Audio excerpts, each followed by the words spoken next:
Welcome everyone to the Ferocious Cup Meta Simplified guide, and everyone is very confused about the actual meta of the Ferocious Cup as there are no specific types included in this cup, rather a list of mons that can be used based on their physical structure. From the image below you can see all the mons that are allowed in the Ferocious Cup, and they amount to around 130 species. From them I have broken down subgroups based on Umbreon, its counters, the Pokemon that pair well with Umbreon. I based the groups around Umbreon because I think after running the sims that Umbreon is the undisputed king of the Ferocious Cup, as it has amazing stats, fantastic move pool, and very few hard counters. And with Last Resort, Umbreon can even hit its counters very hard. Also, the other major groups are the bulky waters with its own major counters. The most notable group in this cup, I believe, are the dark group with Umbreon as its king. Now the first question is, does Umbreon need the legacy move Last Resort? The answer is no, it doesn't need Last Resort and can handle the whole meta with Dark Pulse and Foul Play.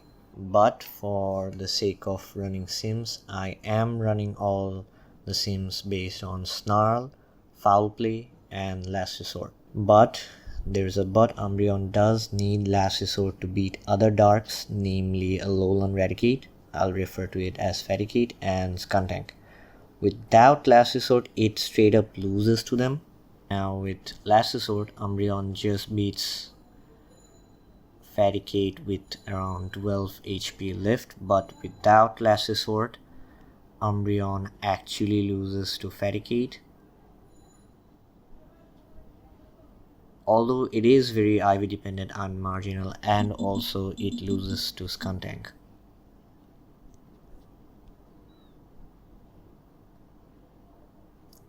In most shielding scenarios, it loses against Skuntank. Now another matchup I wanted to talk about was the Faticate matchup with even if Umbreon has Last Resort, if Raticate is running Hyper Beam and Crunch Set instead of Hyper Fang, it actually beats Umbreon very marginally. Umbreon will land the Last Resort and you have to land one Hyper Beam, and then you can just go for Crunch, and then Umbreon will faint basically. And in the zero shielding scenarios, it's basically a CMP tie, and the 1 and 2 shielding scenarios you lose even if you have the legacy Last Resort Umbreon. The second question about Umbreon is whether to run Foul Play or Dark Pulse. Now I will not go in depth on that, as it deserves a separate video on itself. My advice will be to evolve the best IV EV as possible and go with whatever moveset you get and save your resources. But the EV must be of good PvP IVs, because in Ferocious Cup, IVs do matter and a lot of matchups are flipped if you don't have good enough IVs on your mons.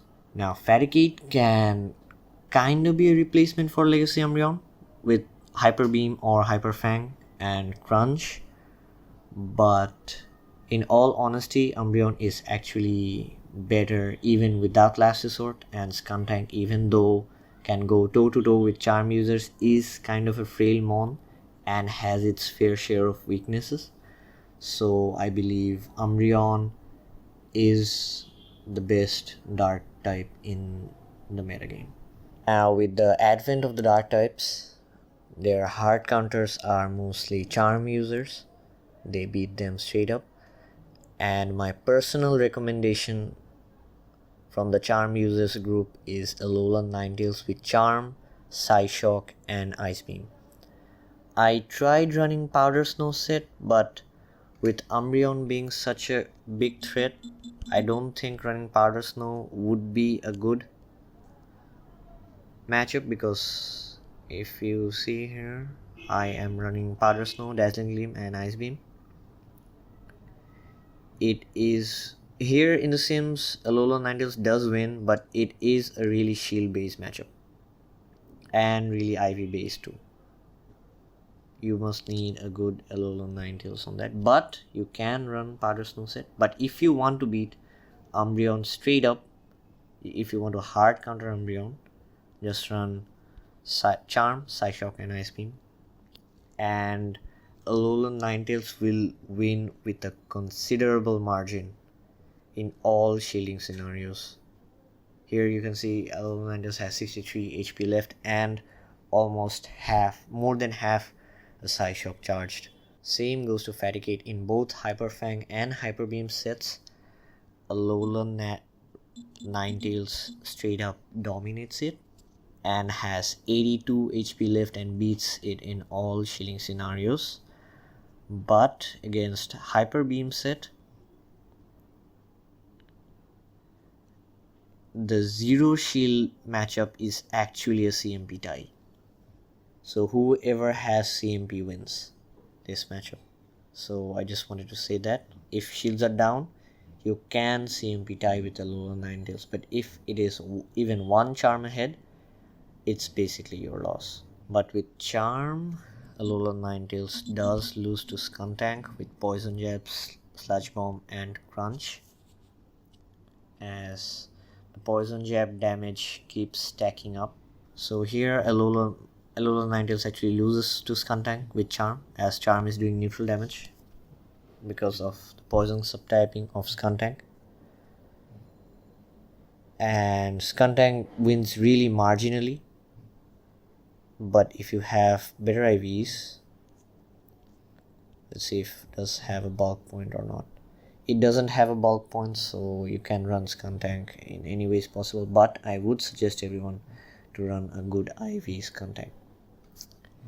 And Granbull has basically the same matchups as Ninetales, but it actually beats Skuntank very marginally with just 4 HP left and with a rating of 514. I don't think Granbull is... I think that Ninetales covers more utility than Granbull, and it does win against Umbreon with 52 HP left with just Charm. Even in 1 and 0 shield scenarios, it wins with a good amount of HP left. And another interesting thing I came upon was Snarl Granbull with Play Rough and Close Combat.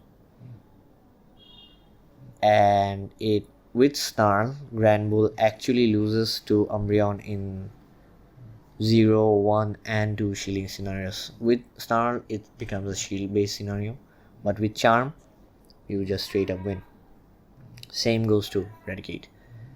And again, Delcatty is another interesting pick from the Charm users group with Charm, Play Rough, and I prefer Wild Charge for coverage. And the thing about Delcatty is it has no weakness to poison, but it holds you back with the weakness to fighting against Donphan and Nurturing. I will get back to that one later. It does win against Umbreon with very little HP left, and so I don't recommend using Delcatty. Using Charm, Alolan Ninetales and Granbull will win you the matchup more considerably. And my point is, save your resource. You have to max out your Delcatty to be usable in Great League. And my point is, save your resources and make a good Alolan Ninetales or Granbull. They will cover you the same utility costing less. Be efficient with your resources. The next important group I'm going to talk about is the bulky waters. The top 3 among them are Suicune, Vaporeon and Bibarel. As you can see, Vaporeon is ranked number 3, Bibarel number 2 and Suicune number 6. And among them, Suicune is the most notable one with a sky high win rate in overall Ferocious Cup. But don't let the win rate fool you. Suicune achieves that win rate, considered it gets a perfect bait with Bubble Beam and Hydro Pump. And if you fail to land the bait, a lot of matchups are flipped. I will go into details about Suicune in a later video, but let's talk about my favorite water type, the Lord, the Savior, Bibarel. The major problems the Darks face are Charm users, and these bulky waters can handle them really well. But Bibarel is finally viable in a cup, and I am using Bibarel hands down, nothing considered. But then, jokes aside, these bulky waters can wreak havoc if you don't have a good check for them, as they beat both Charmers and Grounds, hence the advent of the water counters. The best water counter in the entire meta is Minun.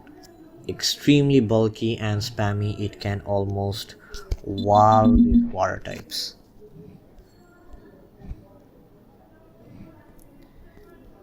It considerably walls Suicune and every other water type there are. And if you run the Sims against Umbreon, the last resort variant, Minun can actually win with 13 HP in the 1 shield scenarios, but it does lose in the 0 shield, and also it wins in the 2 shield scenario, but very marginally. It's very IV based, but Minun is a soft counter to Darks, and yes, it can beat both Umbreon and Faticate with some HP left, but it's an IV based matchup. If you have a bad IV Minun, it will lose to Faticate and Umbreon, assuming they have good IVs. And another electric type I want to talk about is the Legacy Raichu with Thundershock, not Charm. Please don't use Charm.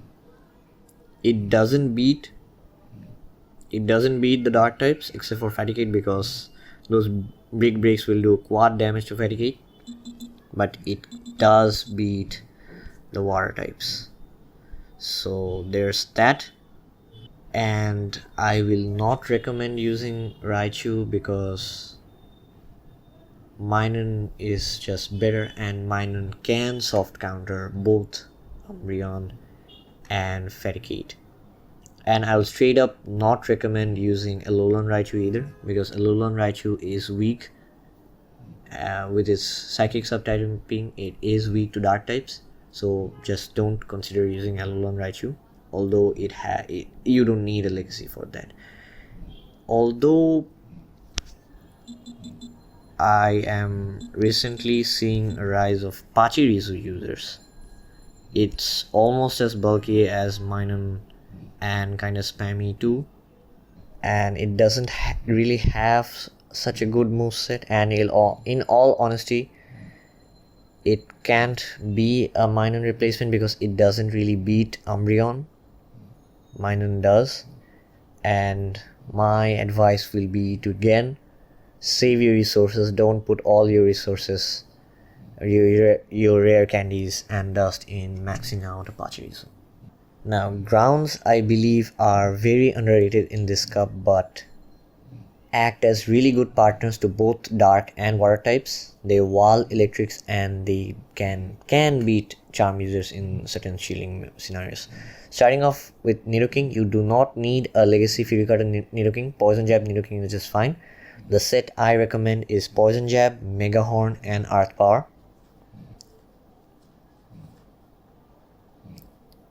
Although it does lose to Umbreon in the 1 shielding scenarios and the 0, but Umbreon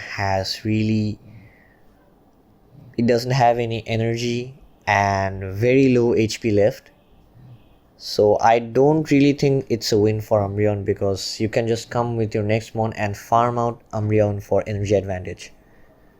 So here I will give the win to Nidoking, and it does lose to Faticate.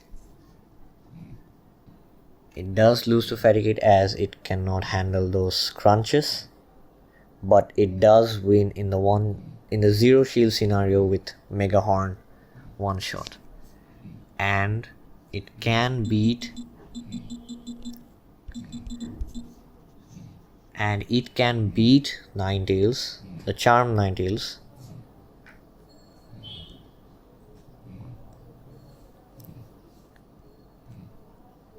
with a very considerable margin, with 31 HP left and an Earth Power and Mega Horn charged. So Nidoking and Queen both are, I believe, really good partners for both dark types and electric types. Darks and water types. But Nidoking can't handle the Powder Snow variant of Ninetales, because Ninetales just gets to Powder Snow and Psyshock spam and can just beat you there. And it loses in most shielding scenarios apart from the 2 shielding scenario. Moving on to Nidoqueen with Poison Jab, Earth Power and Sludge Wave. It has basically the same matchups as Nidoking, but you can run either Stone Edge or Sludge Wave. It depends on you. And it beats the charm users again in most shielding scenarios, even with Lasses or Umbreon.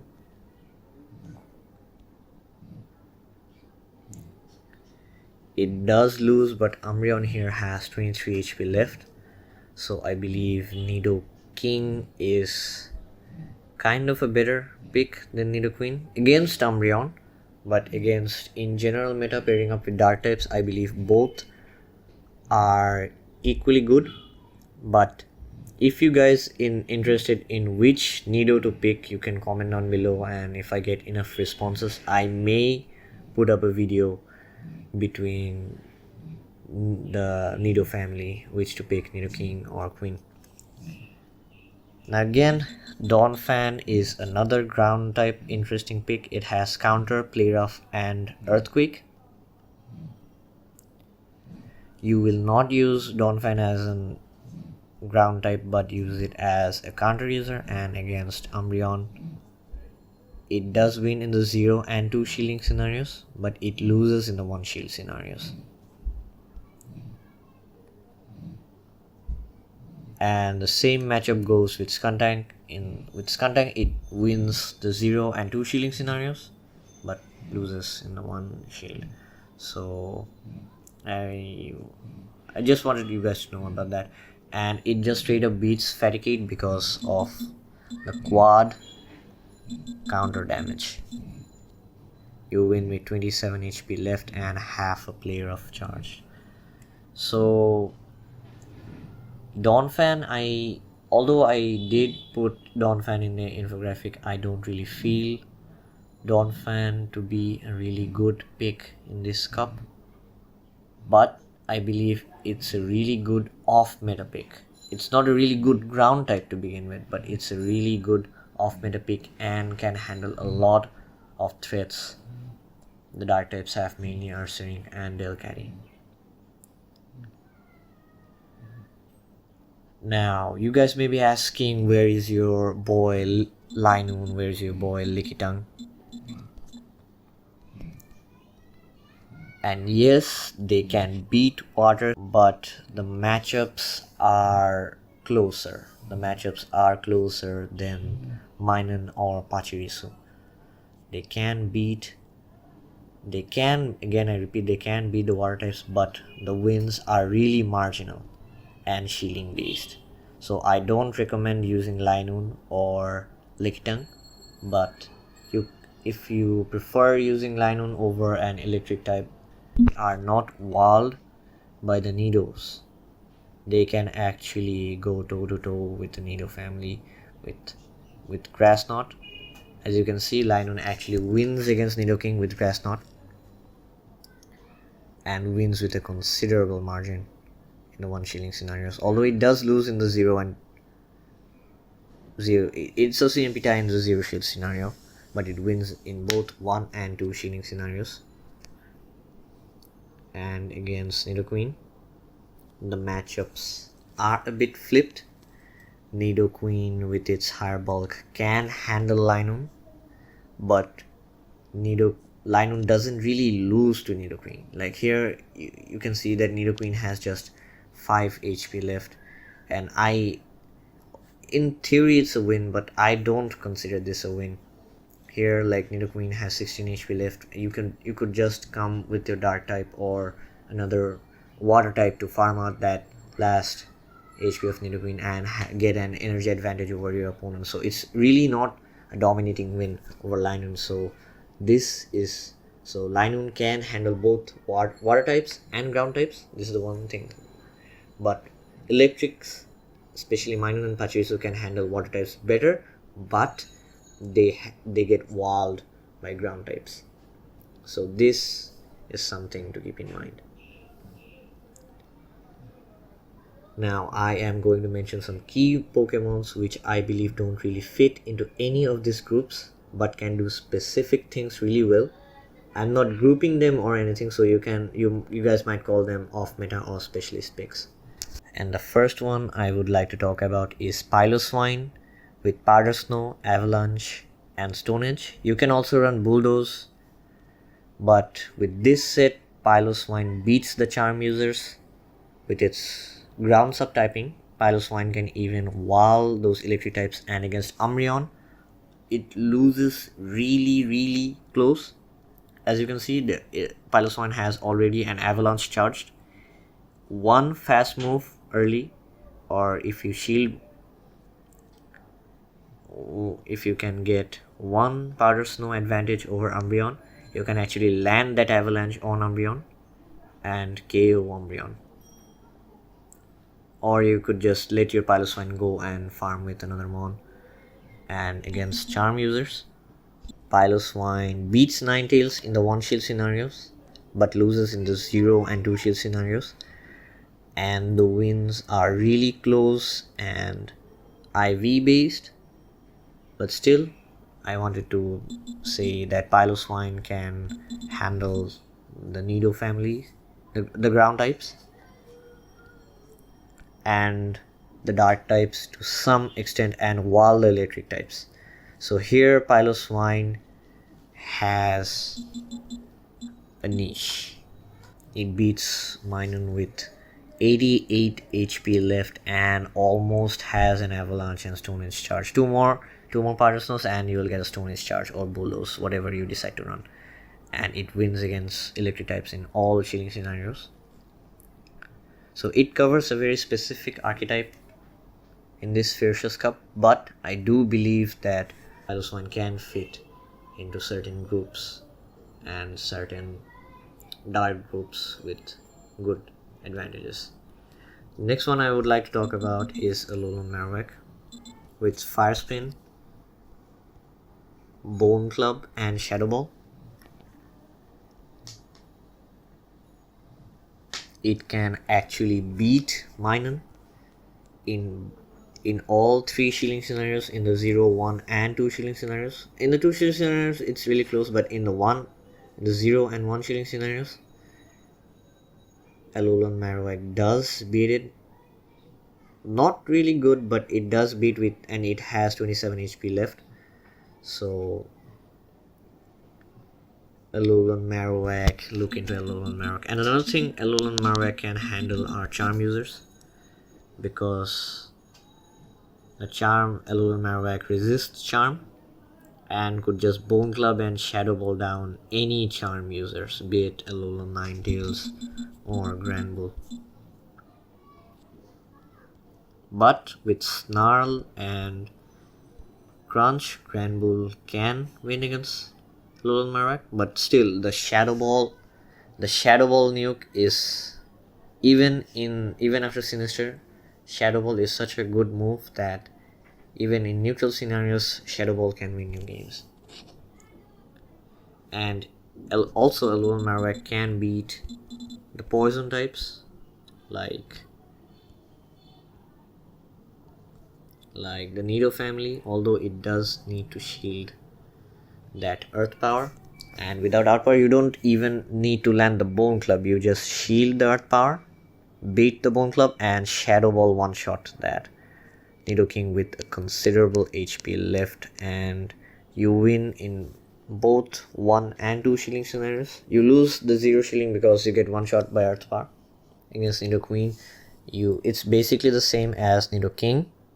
Again, you win the 1 and 2 shielding scenarios. So look into Alolan Marowak. I believe that Alolan Marowak is a really interesting pick in this cup, and I believe it is viable, but I couldn't group it with anyone, so I decided to keep it outside the group, making it off meta pick. Or it's not really off meta pick. I believe Alolan Marowak and Piloswine are both specialists.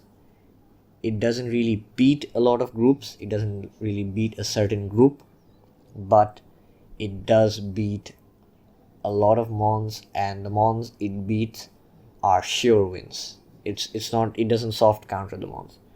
Lastly, I want to mention Shelgon with Dragon Breath, Flamethrower, Twister, or Dragon Pulse. Whichever you decide to run, it can rip through any mon, and it has really good neutral coverage. So here you can see that it does lose against Nidoqueen, but Nidoqueen has just 9 HP left, and it can win the 0 and 1 shielding scenarios, and its major Achilles heel are the charm users. But apart from that, I believe Shelgon has really good neutral matchups overall, in general, not. So here it actually beats Bibarel in most shielding scenarios, and it ties with Vaporeon in the 1 shield scenarios. It's a CMP tie, but you win the 0 and the 2 shielding scenarios. So I won't go in depth on Shelgon, but I believe Shelgon is an off meta pick, but it can work really good if you know how to use it.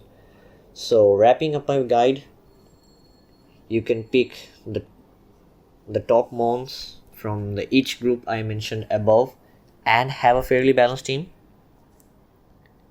You can have one from dark group, one charm user, one electric type, one water, one bulky water, and a ground type to have a really balanced team. But I would like everyone to try out different mons, off meta mons, and the mons which aren't getting nearly as much attention. Who knows, they might become viable in specific team comps in the future. The Ferocious Cup meta as it is still developing.